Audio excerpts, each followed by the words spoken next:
Greetings, saints and strangers, and welcome to a very early edition of Deseret Radio.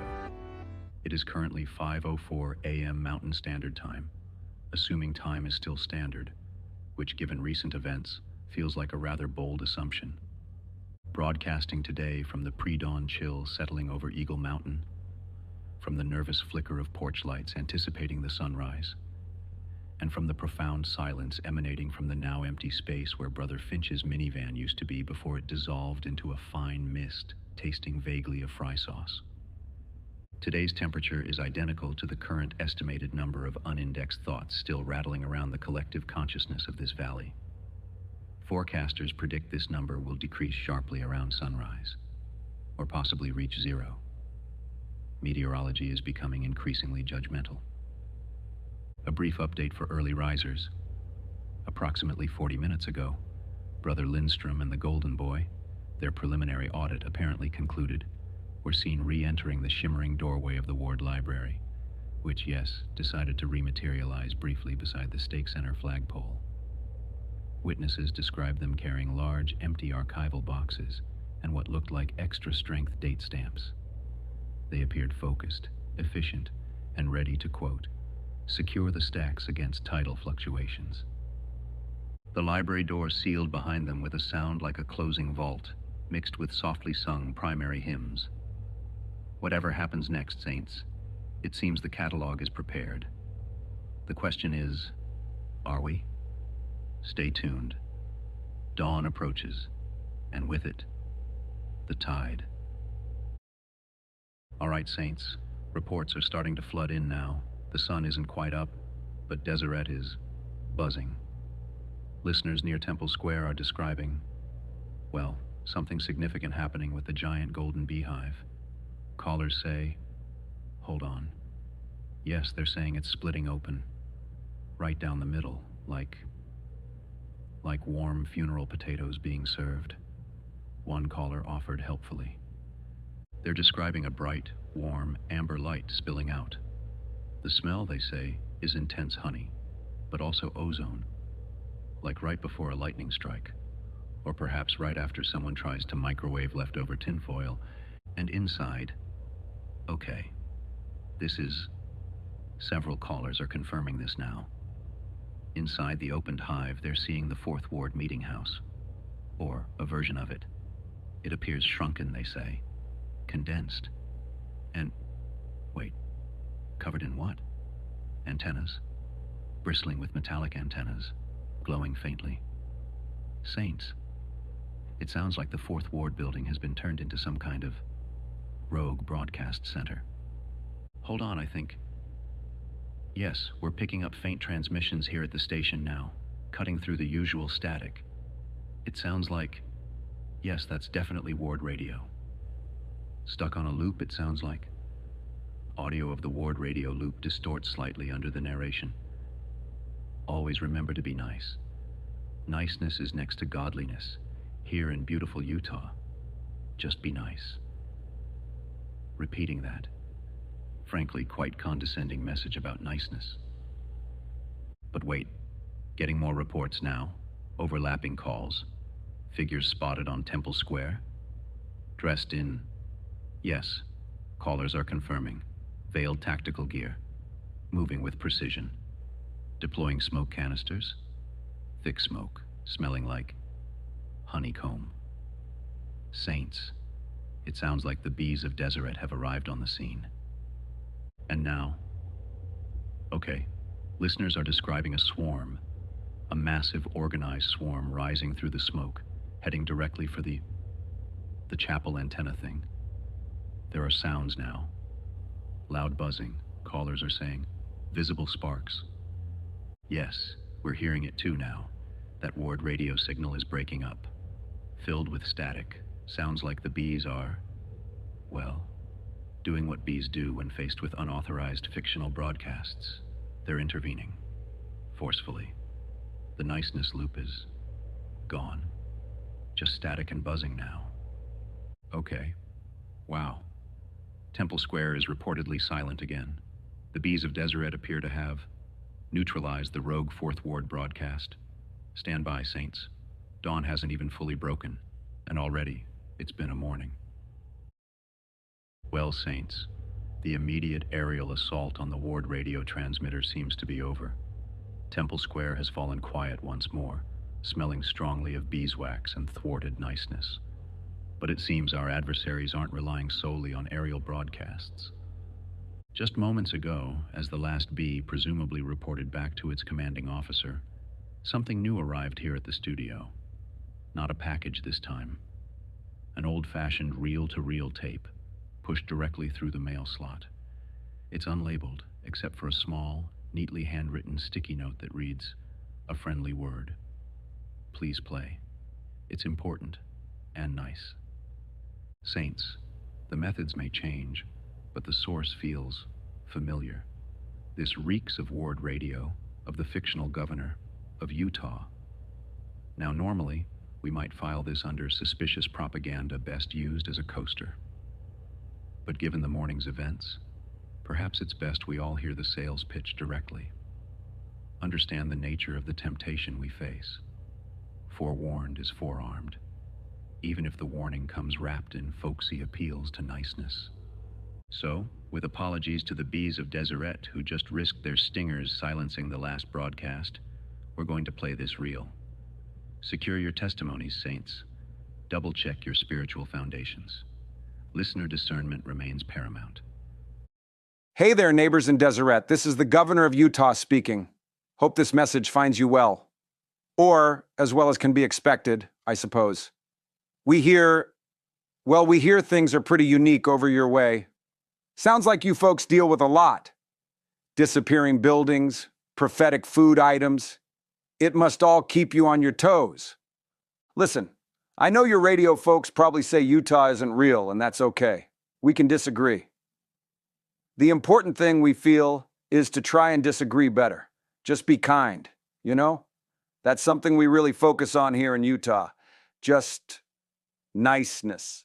It makes a real difference in the day-to-day. And things are different here. The roads, they stay put. Mostly paved, too. Cell service usually works, even out camping. Our lost and found bins, well, they just have lost mittens. It's calmer, simpler. Honestly, folks, things are pretty darn good over here. We work hard, we look out for each other, and generally all is well in Utah. So look, this isn't about judging, it's just an offer. If the constant weirdness, the drama over there gets to be too much, if you're looking for a place where things are just a little more predictable, a little nicer perhaps, Utah's here.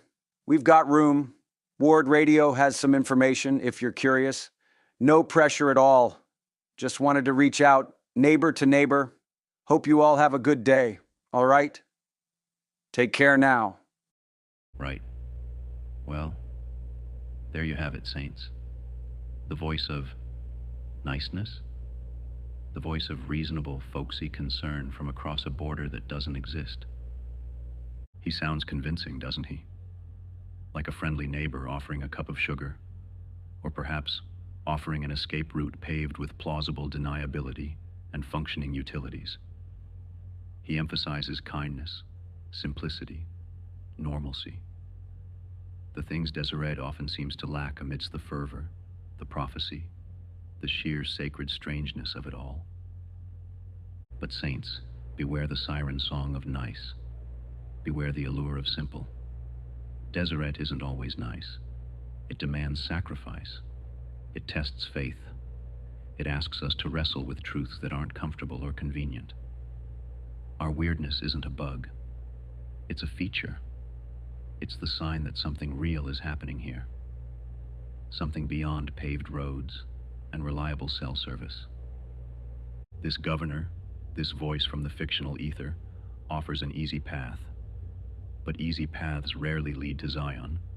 We choose Deseret, with its demanding truths, its sentient casseroles, its watchful protectors, its difficult, glorious reality. We don't need Utah's niceness. We have conviction.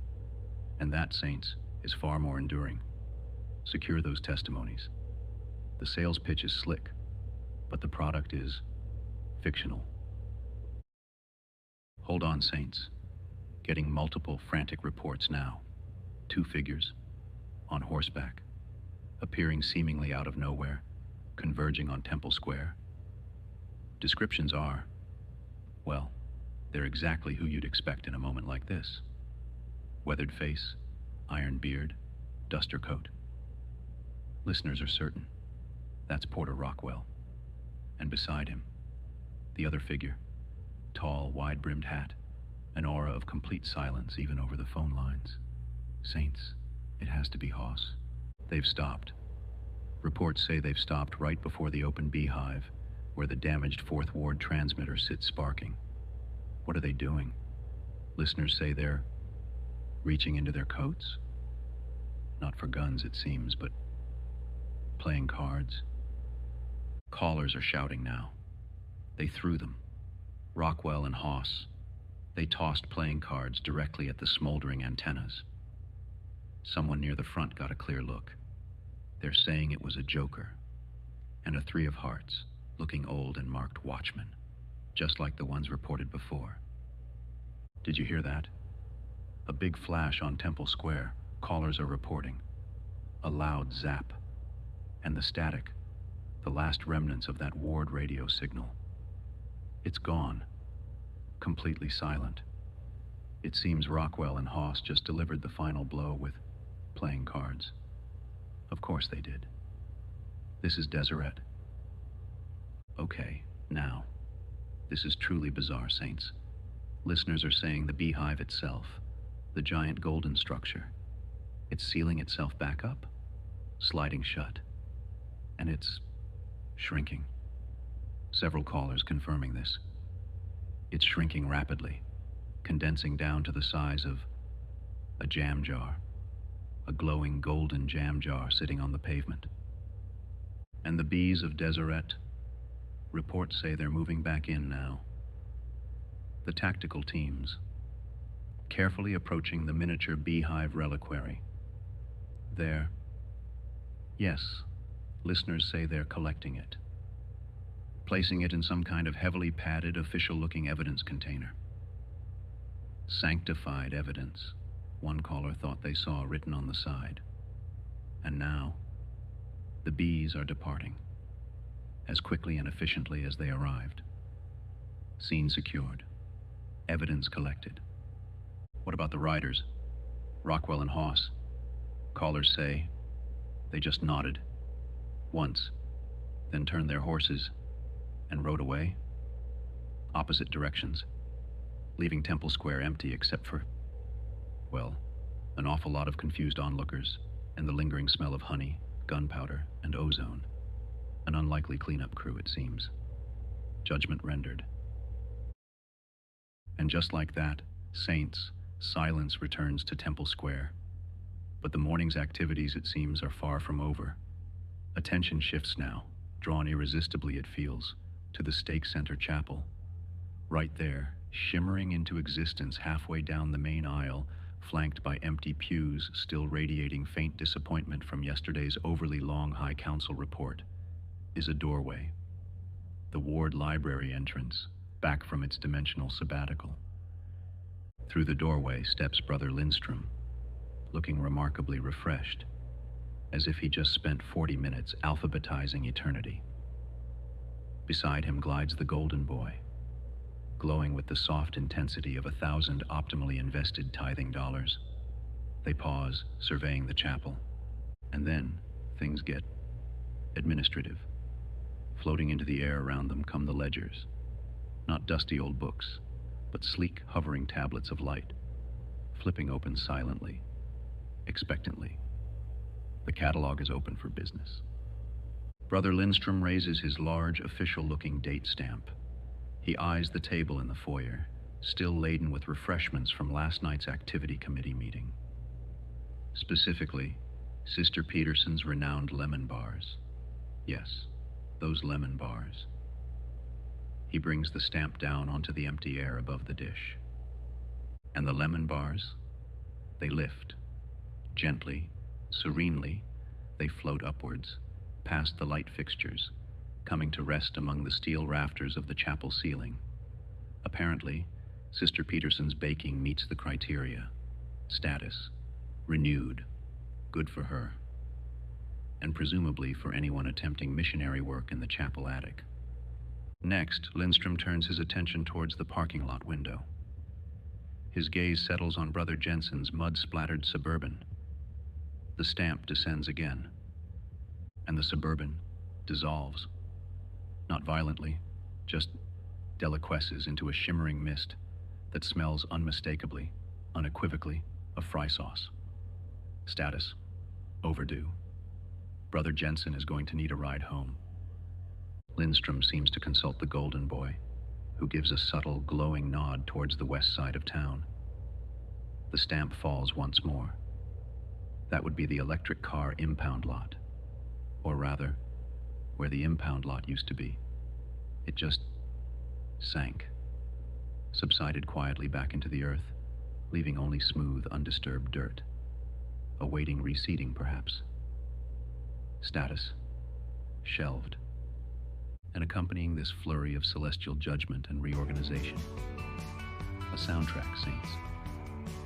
Playing now, seemingly from the chapel walls themselves, is a bizarre yet somehow fitting blend of reverb-heavy surf rock guitar and stately, resolute chapel organ chords.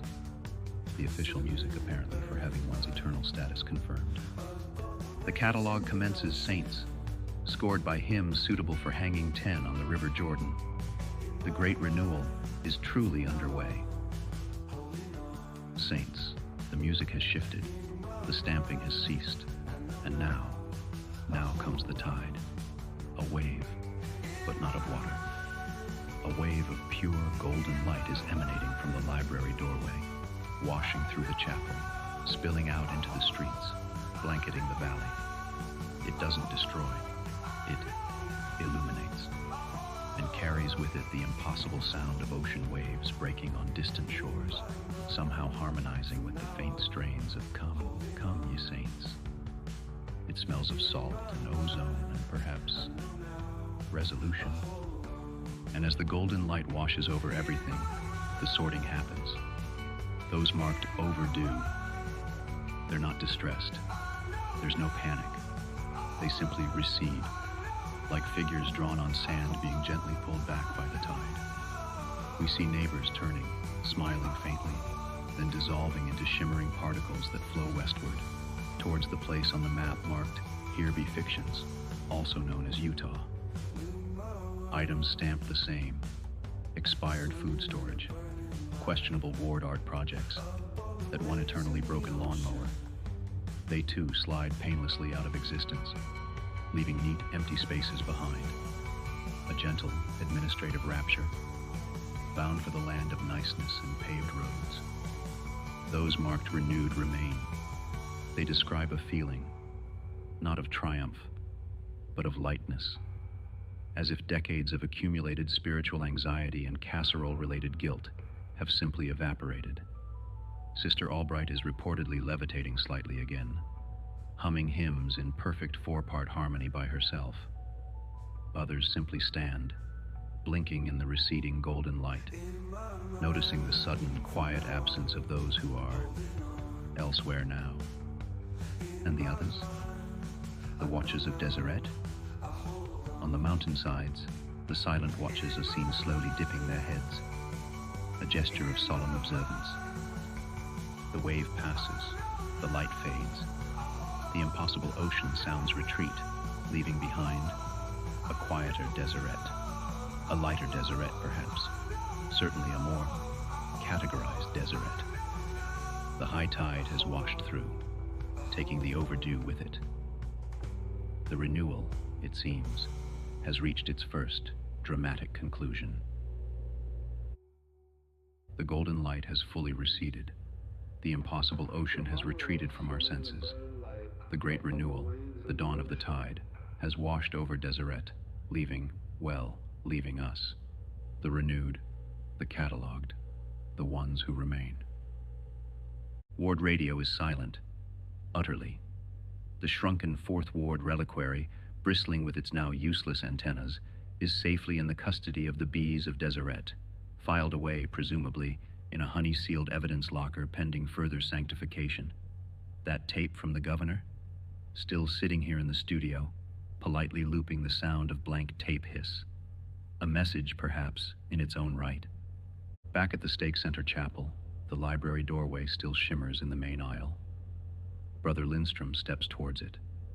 He produces not a key, but perhaps a rod of solidified moonlight. Or maybe just a really well-consecrated olive oil vial. With a gesture, the doorway solidifies, becomes opaque, and then fades entirely, leaving only undisturbed linoleum.